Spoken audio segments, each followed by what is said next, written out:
Now, it's not 100% money back guarantee, Jimmy, because we're going to do our side. Like, we're bringing our A game every single day, and we need to make sure. So, like, we can't refund that because it's like a service-based business. So I can't refund 100% of your money.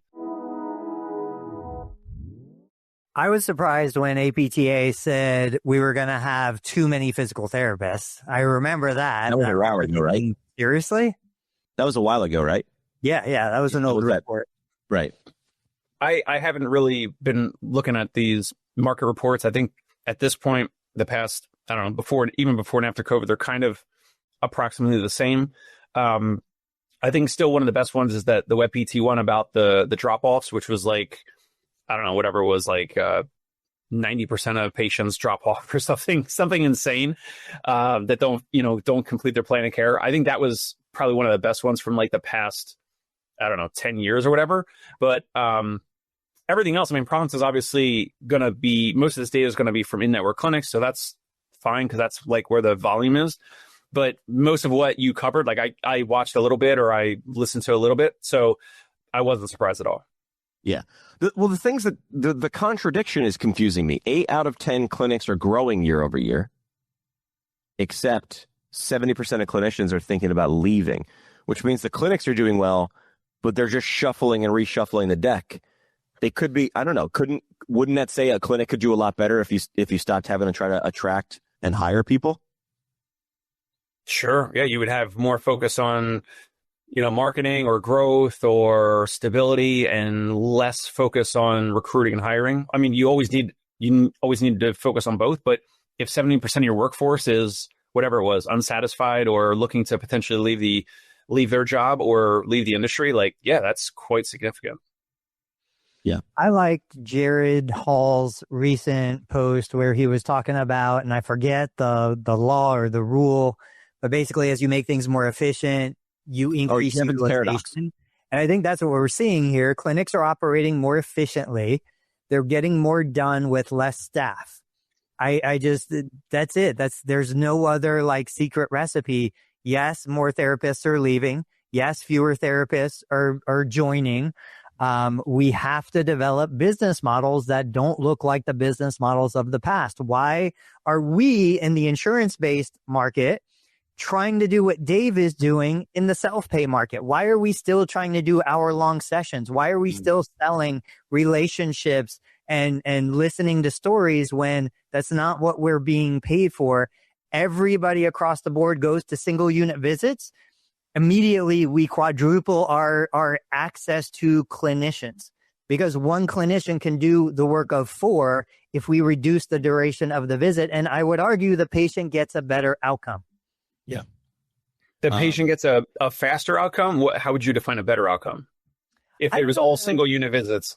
I don't know that I would say faster. In other words, my shoulder hurts. Now my shoulder doesn't hurt. Do I get to that end game faster? Probably not, because we're talking about healing tissues. We're talking about physiology.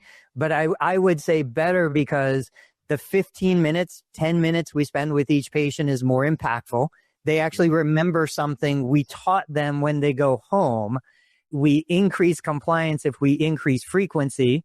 We reduce total utilization per case, but we increase the number of cases. Like every metric goes up in a positive direction if we treat this in the way that I believe it's intended to be treated. Meaning, what's your problem? This is the solution to solve your problem. Let's start working on that solution. It doesn't have to be, what's your problem? Let's get to know each other. Let's spend 60 minutes of uninterrupted time in a private room. Tell me about your deepest, darkest fears. I like to Jimmy, if you had an orthopedic issue, right? You had the friend's PT clinic nearby down the street. Yep. Which one, just for you, like which one would you prefer? Like you go to his practice 2 times a week and each time is an hour, or Tony's saying you go into Tony's version of the clinic that is also in your neighborhood or in your town. And Tony's offering 15-minute visits, but he's saying come more often. Yeah. So I'm saying I like both of those. I'm going to smush them together. Here's what I would want. I would want the initial eval to feel like you're measuring me to be an NFL wide receiver. Like I'd want the eval to be like, let's check everything. Let's really get to know you. I want to find out. Follow-up visits What I would prefer, and I think people would follow, would be, hey, buddy, let's check it out. Let's chop it up for 10 minutes. Let's do all those things. And then here's your thing. You've got access. You can leave now or go do the things. I'll give you 6 things to do them or not. But that's not one-on-one with the therapist anymore. So I would say the eval would make me feel like a full diagnostic for 1 hour. And then follow-ups would be, let's see what we did between last time and now. Good. Based on that information, do these things. Steve over here is going to help you. And then it's a 1-unit visit plus access. Use it or not. I make suggestions. You make decisions. Wait, so you were, so Steve would be, what's the example? So the therapist is with the patient for 15 minutes. You said go over to do whatever with Steve. So that's right. Yep. Attack or whatever. Right over here. Here's the thing. While I'm talking, look at Ben's comments. Which one? Yeah. So Jimmy wants to feel important. The evaluation, he wants to be measured. He wants all these fancy devices. And I totally agree. When I go to Chipotle, I want filet mignon instead of cheap flank steak. But when they show me the price of paying for filet mignon, I choose the cheap flank steak. Right. Like, have that available. And that's why you will never go away, Dave, because you offer the highest level. It is available, but you're not trying to do it for insurance reimbursement rates. So give the consumer the choice. Hey, look, I can fix your shoulder pain. Dave can fix your shoulder pain. Mine is going to be covered by insurance. Dave's not. Dave will have more fun. Dave will have a better experience. Dave will have better products. I will not. But both of us will get you there. It just depends on how much money you want to spend. How do they want to get there? How do you want to achieve your goals? Yeah. What I would say is like to keep the feeling high or mid, 6, 7, I would do the one-on-one bougie eval, right? Like, but we do that now and we can charge for it. Like even insurance companies will say, yeah, the eval is more work. So we're going to pay X, and then subsequent visits and all the different policies are lower. I would say to keep the same perceived value, because all value is perceived value, keep the one-on-one. Everything's about you. Let me look deep into your soul and learn everything about you. That's the eval. And follow-ups are a 1-unit plus, though. Instead of 1 unit and then, all right, hey, here's your code, get out. Let's do the thing. You know how this is going to change, not me touching you. I did the thing. I did the rubbies and I did the tuggies. Rubs and tugs. And now go over there and get sweated. What do you want me to do? What do you have? And then have access to the cryo pool and the infrared spa and the light you'd stick somewhere. Like, do whatever you want, but it's access and you don't nickel and dime them for that. I think that's how you keep your perceived value high while keeping your costs low and go more on volume. What were we saying with Ben? When is pull this up? Sorry, I'll do it. All right. So Ben said, let's pause there. And this was a little earlier in the conversation. If drop off is so high, reimbursement is so low, where are the companies like Ash who regulate PT visit utilization when the reality is PT is a rounding error? Agreed. In musculoskeletal as a whole, the cost and pain of utilization management is not needed as most patients drop off before even hitting the $700 in billing. Why does this still exist? What does that mean? It's a rounding error. You said you agree. I don't understand what that means. Yeah. It's very small in the whole scheme of things. You look at the total cost of healthcare. You look at what we actually, $1,000 is like 10 visits compared to, surgeries and anesthesia and ORs and all this other stuff. The only thing I can imagine, now I'm speaking completely out of speculation and Ben can correct me. I would imagine these companies are coming to the payer and saying, look, it's not going to cost you anything. We'll take a percentage of what we save. And so even though it is such a tiny amount, if they come in and run their algorithms to say this patient needs 4 visits, not 36 visits, they save the insurance company. They're going to get a portion of what they save. Why wouldn't you do that? That's why I think they still exist.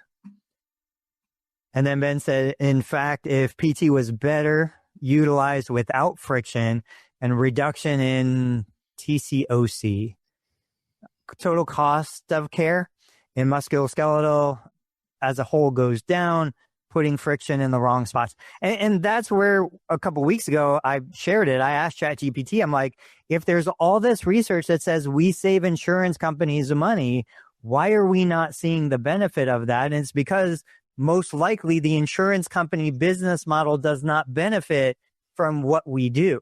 Right. If we maybe, and I don't think we actually do, save the insurance company money, but if we did, they're making money in other ways. They need to spend more money, my understanding, in order to make more profit, because they're limited to a percentage of like the money they spend is how much they can take as profit.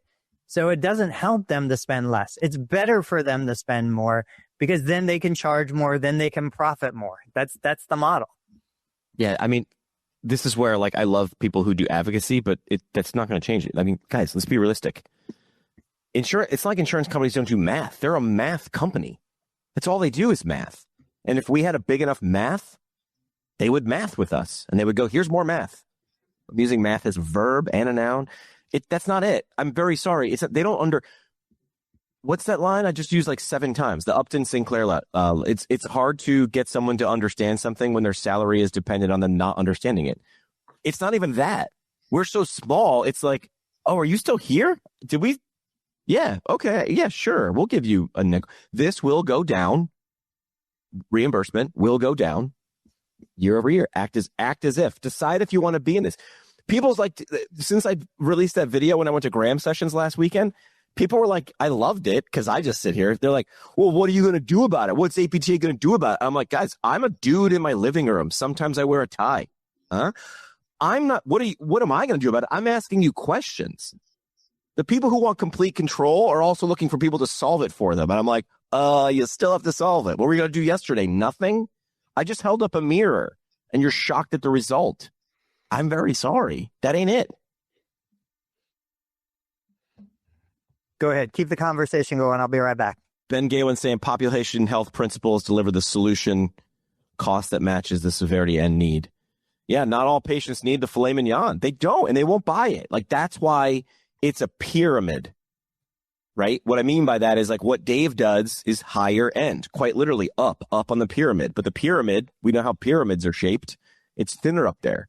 You don't need 20,000 people. You need 2,000 people or 1,000. I don't know. So you're like, I'm going to solve this, which is funny when Dave talks about what he does and people respond. Dave says logically, I do this for this cost for these people. And then I've seen this happen in Dave's comment section. People are like, but what about people who can't afford it? And like, I don't know. It sounds like you want to take care of those people. I think all people should have access to care. I agree. But it's not going to be the same. I understand that. Exactly. Why not cake for breakfast and lunch and dinner? Then we'll want cake with triple frosting. This is a choice. I don't know how else to explain. This is not me deciding this is the way it is. This is the way it is. I'm just the one explaining it. You don't kill the messenger, but if you want to drop it in my comment section and increase the reach, by all means, I'll poke the bear. I will do that. Yeah, I mean, there's a bunch of practices that accept Medicaid and Medicare and all the different payers and insurances. But if those patients wanted a more one-on-one experience, that clinic cannot offer that. Right. But we can, but therefore we can't accept those low paying insurances. Right. So no clinic can offer everything to all consumers in terms of like each little subset, like physical therapy or whatever the other industries are. So Mark, I don't know, Mark, and his comment is APTA has to cover all PTs. Stop. What does that mean? Cover what? Cover what? They're a professional association. They drive across a bridge and talk to people in Washington. What does cover all PTs mean? Cover them how? They don't dictate rates. They don't dictate educational requirements. That's CAPD. They don't set tuition prices. So I know Mark. He's been on my podcast. He's got on the West Coast. I think maybe he's saying that APTA is like representing all PTs, and it's hard to represent all PTs when there's different sections of PTs that like want different things and all that, yes. Right? Agreed. Here's the thing. None of those things are going to happen. They're not. It's a professional association. This is a place to hang out with people who do the same thing as you and learn what's working and what's not. Don't look at it as Big Brother. It's not. It's not Big Brother. They don't sell themselves as Big Brother. I wish they were. I wish we could just throw a bucket of money and they'd go across the river and solve things. They can't. If they lowered the reimbursement for us, that would hurt another set of PTs. Who is they? Insurance companies? If they lowered the reimbursement for us, I'm guessing inpatient PTs. Is he an inpatient PT? No, he's got an outpatient practice. So Mark, thank you for joining the live or outpatient. That would do another set of PTs. Give us another comment or two, Mark, if you want to just help clarify a little bit, and we can keep rolling. Yeah. John thinks we should get Ben Gaywin on the show because for a deeper. I've threatened that. I've said Ben. I think. Yeah, he's been on my show. He's super smart. This is when you know someone has something, because I think I DM'd Ben, or maybe I did in my head, and I was like, hey. I think it was one day when one of you guys was going to be out. I was like, hey, do you want to? And he was like, oh, I don't really have anything to add. I'm like, really? Because you add a lot. Like, maybe just add it without text, without your thumbs doing the talking. I want to understand what Mark is saying, because I hear this a lot. But I'm a words guy. So when people start throwing they or cover, I'm like, cover what? Cover how? Cover who? What does that mean? I want to understand. Because I think this is an expectation and reality problem. People are like, I paid $500 for my APTA membership for a decade, and I didn't get anything for it. What did you expect to get? What was on the menu? They didn't offer that. You felt like they did, but you didn't read it. I don't think you should be an APTA member unless you understand what you're buying. And then if you don't like that, don't buy. People think I'm the biggest APTA whatever. I'm just here explaining stuff because I hear these people saying the same complaints, and I'm like, what did you expect was going to be in the box? 100% agree with Jimmy. Working on my statement. Okay. This is where a guy like Mark, I want to hear his words, because most of the time when I see that, we're agreeing. We're just using different words. He does. Well, that's Mark. I'm not taking shots. No, I'm saying, what do you mean by that? Yeah, probably right here. Yeah. Ben's got the face for radio. Keep talking, my friend. I got the face for radio too.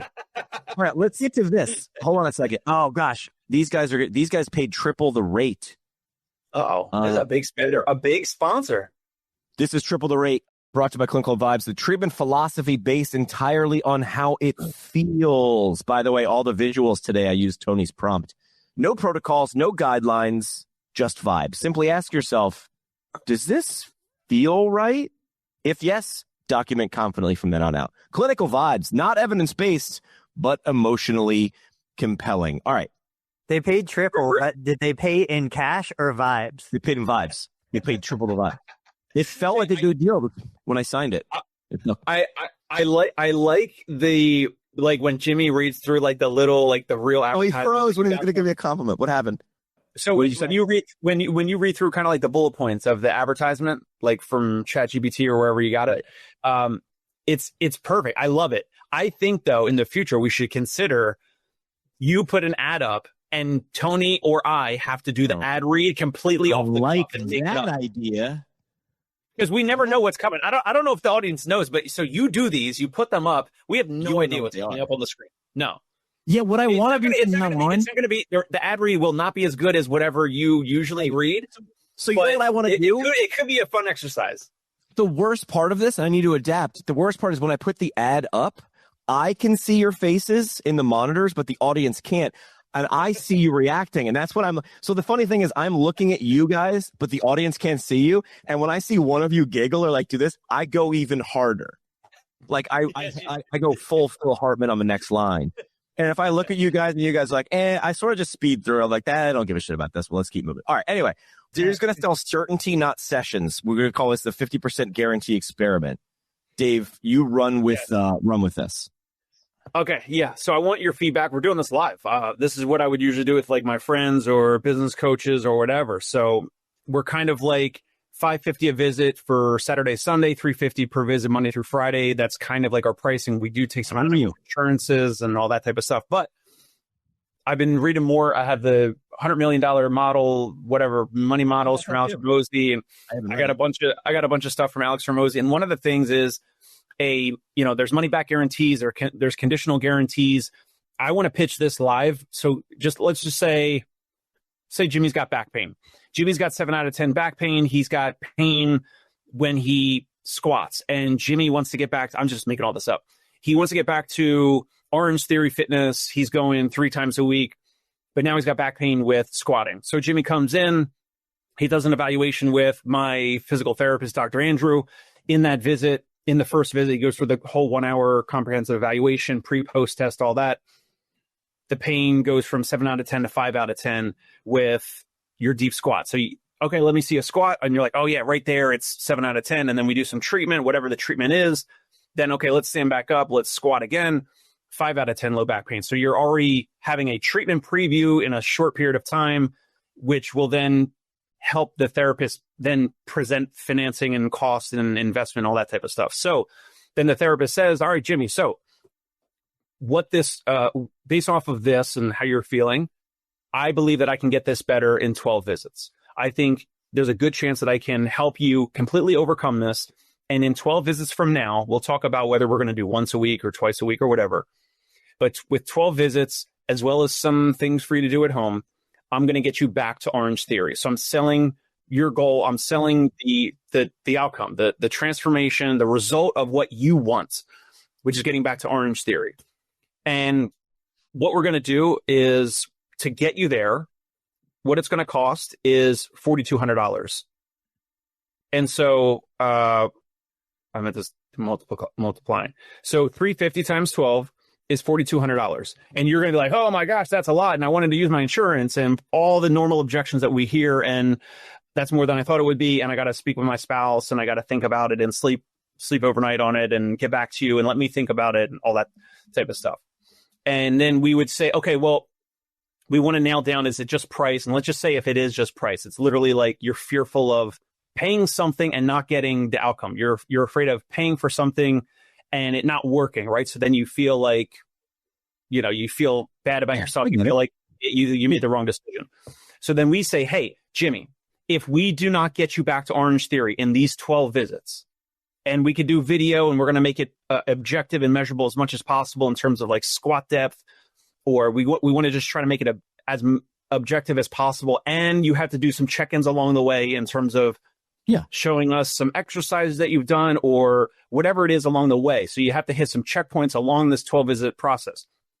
If you're not paying free by the 12th visit, you get half your money back, or we'll continue to work with you until we get you back to Orange Theory. And then there'll be some terms and a little bit of fine print about what that would be. Is it going to be like the full normal visits, or is it also remote coaching, remote programming, whatever? But there's a couple things for me to iron out there. But it would basically be like, no, it's not 100% money back guarantee, Jimmy, because we're going to do our side. Like, we're bringing our A game every single day, and we need to make sure. So like, we can't refund that because it's like a service-based business. So I can't refund 100% of your money. But it would be 50%. So meaning if it didn't work for you because you didn't trust yourself or whatever, we'll refund half your money. So you get to the 12th visit, you let us know, hey, I want half my money back, and we send you $2,100 back. Or you continue to work with us in whatever the defined capacity is moving forward. And I think that the issue or the challenge of this for me to wrap my head around is like, would some people, like, refunding half the money is fine, but Tony, what if someone was like, no, I'm not 100%, but they like wanted to stay working with us like almost indefinitely? I think that's like my only thought of like how this could ever go wrong. Like someone who wants to work with us for another 12 visits, and then like they say they're still not better, and then they're like, actually, you just refund half my money. So now they got 24 visits and now asking for money back. So there's some things around there that need to be tightened up, and this is what I would like your help for. Or help on. Tony, you want to go first or want me to go first? I don't know. I hate it. I just don't like it. I think about so many professional services. I think about like attorneys. You're indicted for something, whatever. Like the attorney is not going to give you 50% back if you go to jail. There's just so many things like that. I feel like this makes it too much about the money.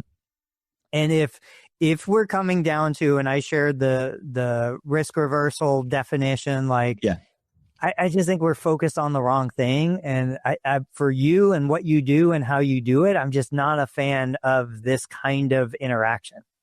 Yeah, I like it. Here's why.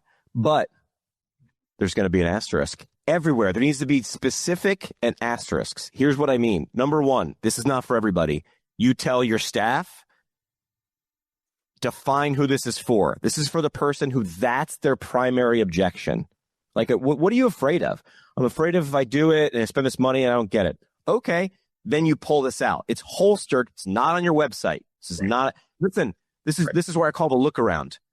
When you pitch this, when your clinician pitches this, they do this. Listen, I'm not supposed to do this, but I'm pretty confident. Don't say pretty. I'm confident we can do this.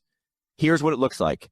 What I don't like is pain free, because you can't see, or that is a symptom, not a sign. I would go with signs. Can you show me that you've done this? Because like, but they're going to go, yeah, I'm not 100%. I'm 98%. It's like, dude.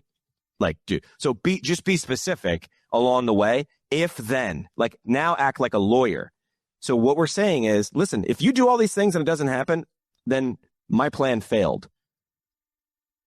But are you the part that failed? Did you not do it? Then how is that my fault? Right? This is where when I first heard of value-based care, I was like, dude, that sounds like a huge risk. Like, we signed on, but you didn't do it, and I lost money, but I did my thing. This is where, like, I will never do affiliate deals for podcast sponsors. So I definitely talked about your product for 100 days, and you might pay me for some of that. Like, I definitely build a show every day, and you might pay me.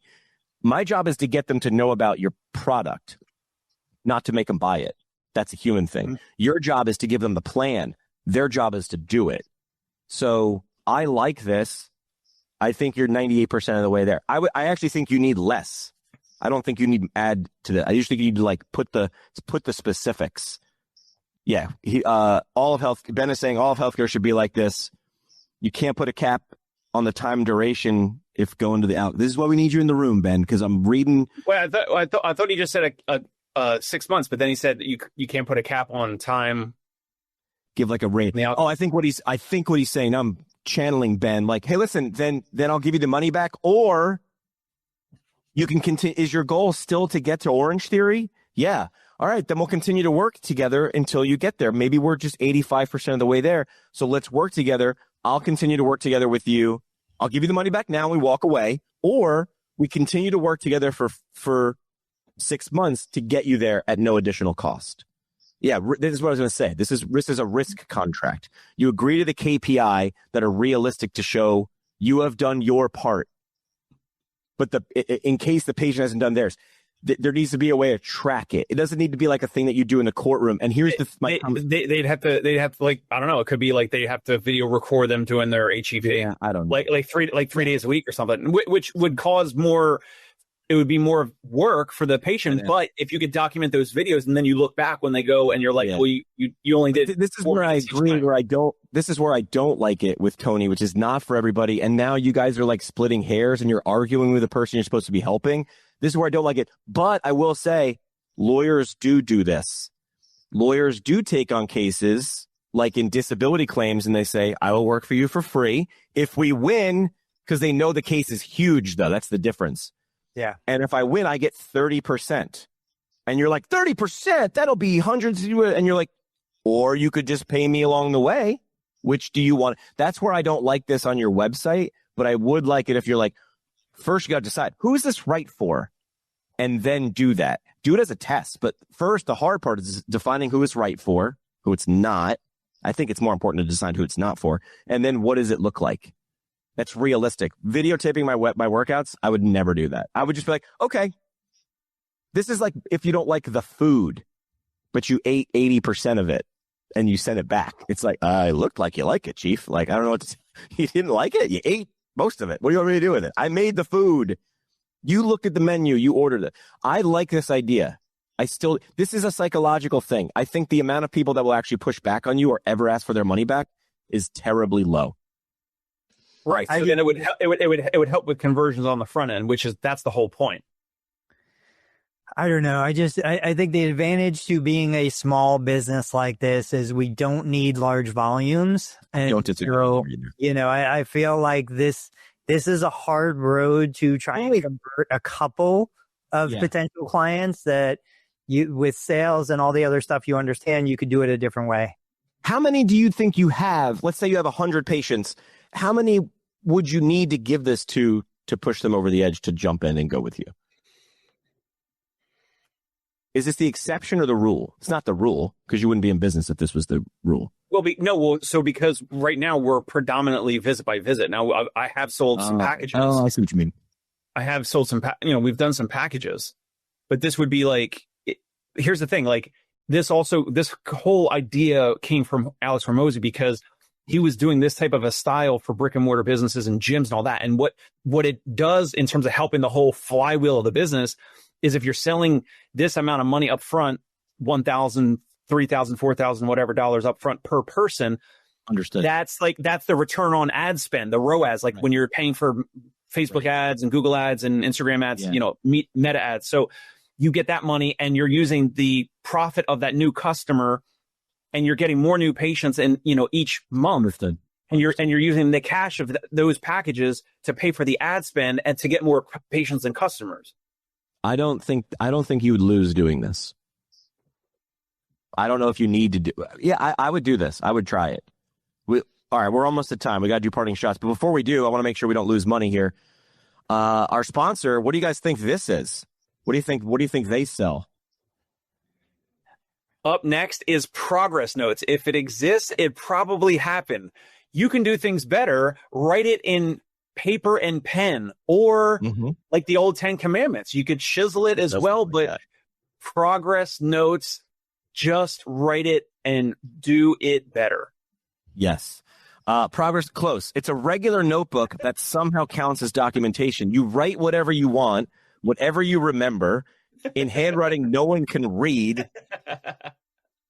Now it comes with coffee stains for authenticity and random pages just says better. Yeah, I got to dig into the details better of the progress notes. If it exists, it probably happened. This just backs you up. This is a record of nothing. That's what progress notes is. All right, parting shots. Parting shots, implantable, not wearable. That's the future of PT.